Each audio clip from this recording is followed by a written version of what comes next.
భద్రాద్రి కొత్తగూడెం జిల్లాలో పోలీసులు విస్తృతంగా తనిఖీలు చేపడుతున్నారు.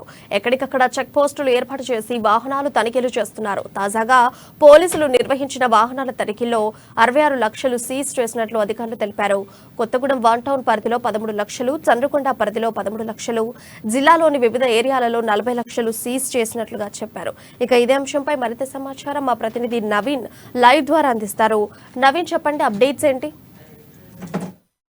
Thank you Priya. ఈ నెల 9వ తారీఖు నుంచి ఎన్నికల కోడ్ అమల్లోకి రావడంతో ఎన్నికల కోడ్ అమల్లో ఉన్నందున కూడా ఈ భద్రాద్రి జిల్లా వ్యాప్తంగా ఏదైతే అన్ని ఏరియాలలో కూడా చెక్ పోస్టులు అయితే పోలీసులు ఏర్పాటు చేసి ఈ వాహనాలను అయితే క్షుణ్ణంగా తనిఖీ చేస్తున్నట్లుగా కూడా చూడొచ్చు. ముఖ్యంగా మనం చూసుకుంటే ఇటు భద్రాద్రి జిల్లాకి ఆంధ్ర సరిహద్దు ప్రాంతాలలో కూడా ప్రాంతాలు ఉండటంతో అక్కడ కూడా భారీగా అయితే పోలీసులు వాహనాలను తనిఖీ చేస్తున్నట్లుగా మనం చూడొచ్చు. అయితే 9వ తారీఖు నుంచి కూడా తనిఖీ చేస్తున్నప్పటికీ కూడా చెదురుమదురు అక్కడ ఇక్కడ కొంత డబ్బు అయితే దొరుకుతూ అయితే ఉన్నట్లుగా కూడా మనం చూడవచ్చు. అయితే నిన్న భద్రాద్రి జిల్లా వ్యాప్తంగా ఉన్నటువంటి అన్ని చెక్ పోస్టులలో కలిపి సుమారు 66 లక్షల రూపాయల వరకు కూడా నగదును సీజ్ చేసినట్లుగా కూడా మనకు తెలుస్తుంది. ముఖ్యంగా మనం చూసుకుంటే భద్రాద్రి కొత్తగూడెం జిల్లా కొత్తగూడెంలో వన్ టౌన్ పరిధిలో 13 లక్షల రూపాయలను సిఐ కరుణాకర్ అయితే ఎటువంటి పత్రాలు లేకుండా డబ్బులు తరలిస్తున్నటువంటి 13 లక్షల రూపాయలను అయితే ఆయన సీజ్ చేసినట్లుగా కూడా మనకు తెలుస్తుంది. అదే విధంగా జిల్లాలో చూసుకుంటే ఇటు చుంచుపల్లిలో 6 లక్షల రూపాయలని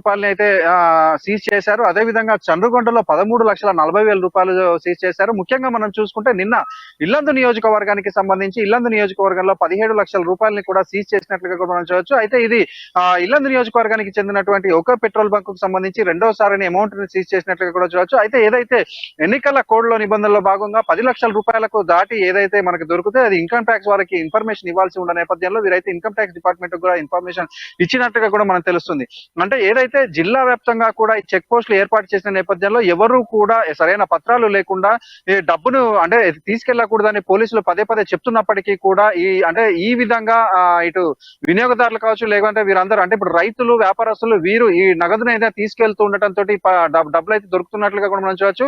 అయితే ఇప్పటి వరకు కూడా ఏ రాజకీయ పార్టీకి సంబంధించినటువంటి వాహనాల్లో కావచ్చు, వ్యక్తుల దగ్గర నుంచి కావచ్చు ఎటువంటి డబ్బును అయితే సీజ్ చేయలేదు. ఇప్పటి వరకు దొరికిన అమౌంట్ మొత్తం కూడా ఇటు ఈ జిల్లాలో సంబంధించినటువంటి రైతులు కావచ్చు, అదే విధంగా ఈ యొక్క వ్యాపారస్తుల దగ్గర నుంచి మాత్రమే ఈ డబ్బులన్నీ కూడా మనకి సీజ్ అవుతున్నట్లుగా కూడా చూడొచ్చు. వీటికి సంబంధించి సరైన పత్రాలు వారు అప్పటికప్పుడు చూపించకపోవడంతో ఈ అమౌంట్ అంతటి కూడా సీజ్ చేస్తున్నట్లు, సరైన పత్రాలు తీసుకొచ్చి చూపిస్తే మాత్రం ఈ అమౌంట్ ని రిలీజ్ చేస్తామని కూడా పోలీసు వారు చెప్తున్న పరిస్థితి కూడా ఉంది.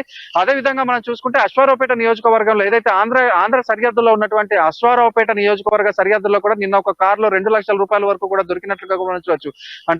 మొత్తంగా మనం చూసుకుంటే భద్రాద్రి జిల్లాలో నిన్న గరిష్టంగా 66 లక్షల రూపాయల వరకు కూడా సీజ్ చేసినట్లయితే పోలీసులు అయితే వెల్లడించారు. ప్రియా, రైట్. అయితే నవీన్, ఇప్పుడు చూసుకుంటే ఎలక్షన్స్ టైంలో ఎలక్షన్ కమిషన్ చాలా కఠినంగా చర్యలు చేపడుతుంది. ఎక్కడిదక్కడ చెక్ పోస్టులు చేస్తుంది.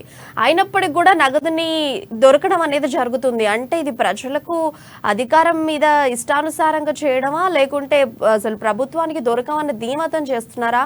అసలు దీన్ని మనం ఎలా చూడొచ్చు? ఇంత కఠినంగా ఉన్నప్పటికి కూడా అసలు ఎందుకు ఇలా రవాణా చేస్తున్నారు? ఇప్పుడు ప్రస్తుతం ఏదైతే కోడ్ వచ్చినప్పటి నుంచి కూడా ఈ చెక్ పోస్ట్ వెలుస్తుండటం మొదటి రోజు నుంచి కూడా పోలీసులు కావచ్చు, లేకపోతే జిల్లా కలెక్టర్ ఎస్పీ కూడా పదే పదే చెప్తున్నారు. ఏదైతే సరైన పత్రాలు లేకుండా ఎవరు కూడా 50,000కు మించి డబ్బులను అయితే ఎవరు కూడా తీసుకెళ్లకూడదు అని వీరు చెప్తున్నప్పటికీ కూడా కొంతమంది ఈ యొక్క ఈ సూచనలు అయితే పెడచెవిన పెడుతున్నట్లుగా కూడా చూడొచ్చు. కొంతమంది